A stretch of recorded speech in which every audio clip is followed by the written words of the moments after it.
भोली दशा थी। एक ब्राह्मणी राजमहल में आई और रानी से कहा, दशा का डोरा ले लो।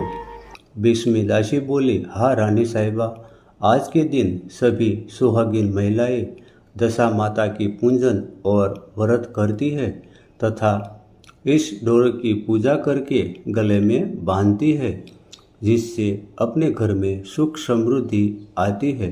अतः रानी ने ब्राह्मणी से डोरा ले लिया और विधि अनुसार पूजन करके गले में बांध दिया।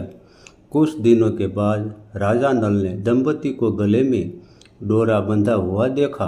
राजा ने पूछा, इतने सोने के गहने पहनने के बाद भी आपने ये डोरा क्यों पहना? रानी कुछ कहती इसके पहले ही राजा ने डोरे को तोड़कर जमीन पर फेंक दिया। रानी ने उस डोरे को जमीन से उठा लिया और राजा से कहा, यह तो दशा माता का डोरा था, आपने उनका अपमान करके ऐसा नहीं किया। जब रात्रि में राजा सो रहे थे तब दशा माता स्वप्न में बुढ़िया के रूप में आई और राजा ने कहा, हे राजा, तेरी ऐसी दशा जा रही है और बुरी दशा आ रही है, तूने मेरा अपमान करके ऐसा नहीं किया। ऐसा कहकर बुढ़िया दशा माता अंतर ध्यान हो गई। अब जैसे तैसे दिन बीतते गए, वैसे वैसे कुछ ही दिनों में राजा ने ठाठ बाट हाथी घोड़े, लाव लश्कर, धन धान्य, सुख शांति सब कुछ नष्ट होने लगा। अब तो भूखे मरने का समय तक आ गया। एक दिन राजा ने दंपति से कहा, तुम अपने दोनों बसों को लेकर अपने मायके चली जा। रानी ने कहा, मैं आपको छोड़कर नहीं जाऊंगी। जिस प्रकार आप रहेंगे उस प्रकार मैं आपके साथ रहूंगी। तब राजा ने कहा, अपने देश को छोड़कर दूसरे देश में चले, वहाँ जो भी काम मिल जाए वही काम कर लेंगे। इस प्रकार नल दंपति अपने देश को छोड़कर चल दिए। चलते चलते रास्ते में भील राजा का महल दिखाई दिया। वहाँ राजा ने अपने दोनों बसों को अमानत के तौर पर छोड़ दिया। आगे चले तो रास्ते में राजा ने मित्र का गांव आया। राजा ने रानी से कहा, चलो हमारे मित्र के घर चले। मित्र ने घर पहुंचकर उसका खूब आदर सत्कार हुआ और पकवान बनाकर भोजन कराया। मित्र ने अपने सैन्य कक्ष में सुलाया। उस कमरे में मोर की आकृति की खूंटी पर मित्र की पत्नी का हीरो जड़ा कीमती हार टंगा था। जब मध्य रात्रि में राजा की नींद खुली तो उन्होंने देखा कि यह बेजान खूंटी हार को निगल रही है। यह देखकर रानी ने तुरंत राजा को जगाकर दिखाया और दोनों ने विचार किया कि सुबह होने पर मित्र के पूछने पर क्या जवाब देंगे। अतः यहाँ से इस समय चलने जाना चाहिए। राजा रानी दोनों रात्रि को ही वहाँ से चल दिए। सुबह होने पर मित्र की पत्नी ने खूंटी पर अपना हार देखा। हार वहाँ नहीं था। तब उसने अपने पति से कहा, तुम्हारे मित्र कैसे हैं जो मेरा हार चुरा कर रात्रि में ही भाग गए हैं। मित्र ने अपनी पत्नी को समझाया कि मेरा मित्र कदापि ऐसा कर सकता नहीं, धीरज रखो, कृपया उसे शोर मत कहो। आगे चलने पर राजा नल की बहन का गांव आया। राजा ने बहन को घर खबर पहुंचाई कि तुम्हारे भाई भौजाई आए हुए हैं। खबर देने वाले ने बहन से पूछा, उनके हाल साल कैसे है? वह बोला, दोनों अकेले हैं, पैदल ही आए हैं तथा दुखी हाल में है। इतनी बात सुनकर बहन थाली में कांदा रोटी रखकर भैया भाभी से मिलने आई। राजा ने तो अपने हिस्से का खा लिया, परंतु रानी ने जमीन में गाड़ दिया। चलते चलते एक नदी मिली। राजा ने नदी में से मछलियाँ निकालकर रानी से कहा, तुम इन्हीं मछलियों को भूजो, मैं गांव में परोसा लेकर आता हूँ। गांव का नगर शेख सभी लोगों को भोजन करा रहा था।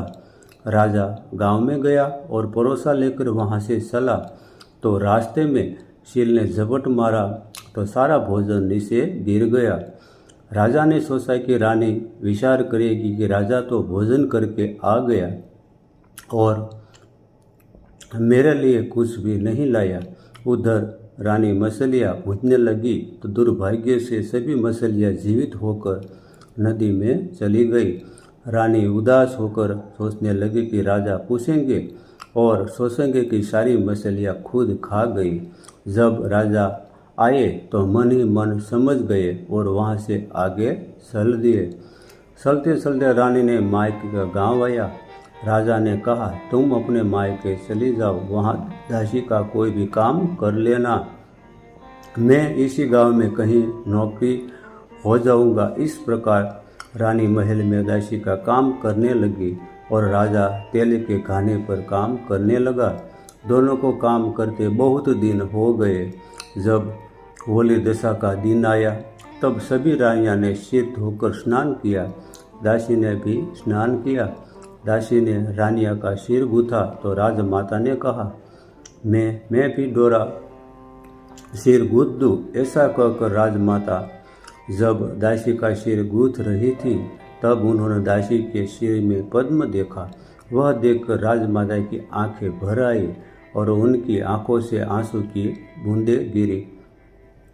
आंसू जब दासी के पीठ पर गिरे तो दासी ने पूछा, आप क्यों रो रही है? राजमाता ने कहा, तेरे जैसी मेरी भी बेटी थी जिसके सिर में भी पद्म था, तेरे सिर में भी पद्म है। यह देखकर मुझे उनकी याद आ गई। तब दासी ने कहा, मैं ही आपकी बेटी हूँ। दशा माता के कोप से मेरे बुरे दिन चल रहे हैं, इसलिए यहाँ चली आई। माता ने कहा, बेटी तूने यह बात हमसे क्यों छिपाई? दासी ने कहा, माँ मैं सब कुछ बता देती तो मेरे बुरे दिन नहीं कटते। आज मैं दशा माता का व्रत करूँगी तथा उससे गलती की क्षमा याचना करूँगी। अब तो राजमाता की बेटी ने पूछा, हमारे जमाई राजा कहाँ है? बेटी बोली, वे इसी गांव के किसी तेले के घर काम कर रहे हैं। अब गांव में उसकी खोज कराई गई और उन्हें महल में लेकर आए। जमाई राजा ने स्नान कराया, नए वस्त्र पहनाए और पकवान बनाकर उन्हें भोजन कराया गया। अब दशा माता के आशीर्वाद से राजा नल और दंपति ने अच्छे दिन लौट आए। कुछ दिन वही बिताने के बाद अपने राज्य जाने को कहा। दंपति ने पिता ने खूब सारा धन, लाव लश्कर, हाथी घोड़े आदि देकर बेटी जमाई को विदा किया। रास्ते में उस जगह आई, वहाँ रानी ने मछलियाँ को भुना था और राजा ने हाथ से छिल के झपट मारने के भोजन जमीन पर आ गिरा था। तब राजा ने कहा, तुमने सोचा होगा कि मैंने अकेले भोजन कर लिया होगा, परंतु सिल के झपट मारकर गिरा दिया था। अब रानी ने कहा, आपने सोचा होगा कि मैंने मछलियाँ भूनकर अकेले खा ली होगी, परंतु वे तो जीवित होकर नदी में चली गई थी।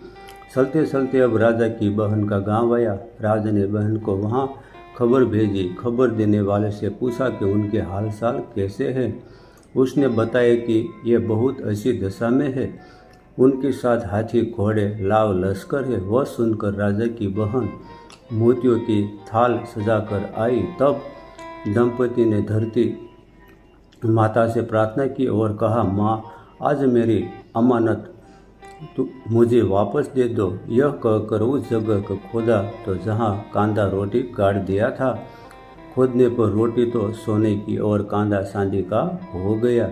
ये दोनों चीज़ें बहन की थाली में डाल दी और आगे चलने की तैयारी करने लगे।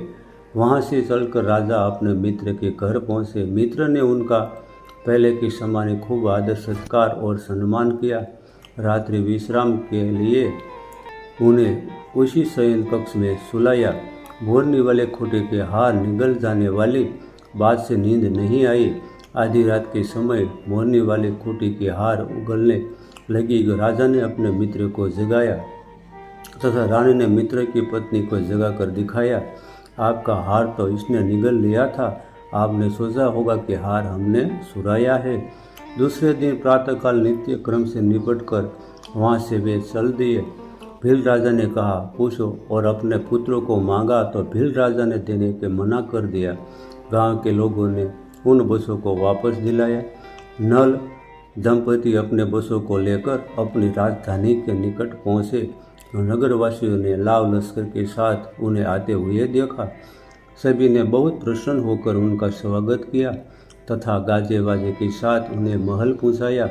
राजा का पहले जैसा ठाठ-माठ हो गया। राजा नल दंपति पर दशा माता की पहले कोप किया, ऐसी किसी पर मत करना, और बाद में जैसी कृपा की वैसी सब करना।